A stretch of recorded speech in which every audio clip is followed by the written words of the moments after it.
Hello అండి. Welcome to our channel చారు daily తంటాలు. మీరు ఎప్పుడైనా ఇడ్లీతో ఇలా కాబోలీ చనా కానీ బఠానీ కానీ ఏమైనా తింటారా విత్ చట్నీ? మేమైతే ఎక్కువగా అలా తింటూ ఉంటామండి. మేము అంటే మా హస్బెండ్కి చాలా ఇష్టం అలాగా.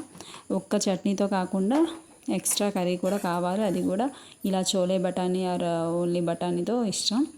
అతని కోసమని చేస్తాను. నాకు కూడా అలాగా ఇష్టం పెరిగిపోయిందనమాట. ఎప్పుడు ఇడ్లీ చేసినా ఉండేది ఇద్దరమే అయినా కూడా ఇలా చేయడం అలవాటు అయిపోయింది నాకు. మరీ ఎక్కువగా చేయలేండి, ఏదో ఒక 3-4 సార్లు ఇడ్లీ చేస్తే అందులో 2 టైమ్స్ చేస్తాను అంతే. సో దానికోసం నేను ముందు రోజు కాబోలీ చనా నానబెట్టుకున్నాను. సో ఒక ఓవర్ నైట్ సోక్ చేశాక మార్నింగ్ ఒక 4 విజిల్స్ పెట్టుకుంటే మెత్తగా ఉడికిపోతాయండి. అవి అలా పెట్టుకున్నాను. ఆ తర్వాత కొంచెం ఉల్లిపాయలు, పచ్చిమిర్చి, టమాటో, వెల్లుల్లి, అల్లం ఇలా వేపుకుంటున్నాను.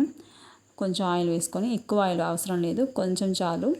వేపుకొని చల్లారబెట్టి మిక్సీ వేసుకుంటే పేస్ట్ అవుతుంది కదా. ఆ పేస్ట్తో కర్రీ చేస్తే చాలా బాగుంటుంది కర్రీ. ఎందుకు ఇలా పేస్ట్ చేయాలి, డైరెక్ట్గా వేసుకొని వండొచ్చు. అలా అయితే బఠానీకి ఇవన్నీ పట్టేలా ఉండదు, వేరువేరుగా ఉన్నట్టుగా ఉంటుంది. పేస్ట్ అనుకోండి ముద్దగా బాగా వస్తుంది అనమాట కర్రీ, అలా బాగుంటుంది టేస్ట్. సో వేపేసాను. చూడండి బాగా ఫ్రై అయిపోయాయి కదా. ఇలా చల్లారబెట్టుకున్నాక మిక్సీ పట్టాలి. మిక్సీ కూడా పట్టేసాను అనమాట. ఇప్పుడు తాలింపు పెట్టుకుంటున్నాను. ఫస్ట్ ఆయిల్ వేసుకొని కొంచెం మరిగాక మనం పేస్ట్ చేసుకున్నాం కదా, ఆ పేస్ట్ ఇందులో వేసుకొని ఒక 2 మినిట్స్ అలా కలుపుకుంటూ వేపుకుంటే సరిపోతుంది. ఆల్రెడీ మనం ఉల్లిపాయ ముక్కలు అన్నీ వేపే కదా మిక్సీ వేసాము. సో అందుకు ఎక్కువ టైం అవసరం లేదు. డైలీ కూరగాయలతో పాటు ఇలా ప్రోటీన్ ఫుడ్ కూడా తీసుకోవాలి. అట్లీస్ట్ వీక్లీ 2 ఆర్ 1 టైం అయినా ఇలా ప్రోటీన్ ఫుడ్ మనం మన డైట్లో యాడ్ చేసుకోవాలి. ఇది చాలా మంచిది హెల్త్కి. కొలెస్ట్రాల్ లెవెల్స్ని తగ్గిస్తుంది ఈ ఈ కాబోలీ చనా. సో అందుకని మీరు కూడా ఎక్కువగా వాడుతూ ఉండండి. మా ఇంట్లో చాలా ఇష్టం కాబట్టి నేను ఎక్కువగా చేస్తూ ఉంటాను. ఈవినింగ్ స్నాక్స్ కింద కూడా బాగుంటుందండి. మనం చాట్ తింటాం కదా, అలాగే చేసుకోవచ్చు, చాలా బాగుంటుంది టేస్ట్. అది బాగా వేగిపోయింది. వేగిన తర్వాత మనం ఆల్రెడీ ఉడికించుకున్న చనాలు ఉన్నాయి కదా, అవి వేసుకున్నాను. ఇది ఆల్రెడీ ఉడికించాం కాబట్టి టైం ఎక్కువ పట్టదండి కర్రీ వండడం. ఇప్పుడు ఉప్పు, కారం, పసుపు యాడ్ చేసుకుంటున్నాను సరిపడ్డంత.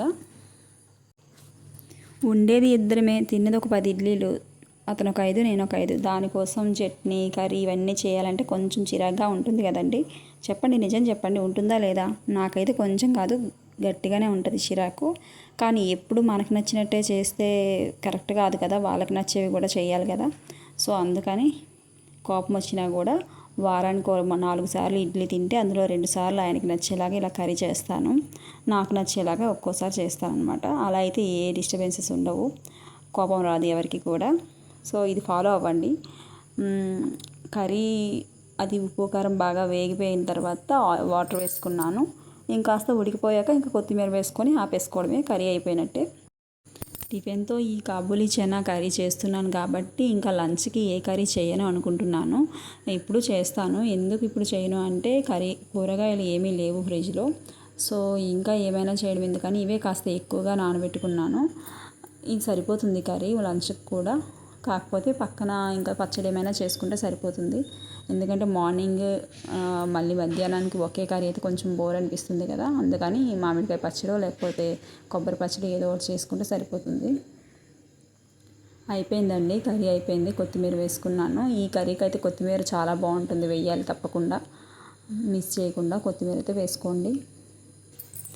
ఓకే అండి, నా వీడియో నచ్చినట్లయితే సబ్స్క్రైబ్ చేసుకోండి, లైక్ చేయండి, షేర్ చేయండి. Thank you for watching. Bye.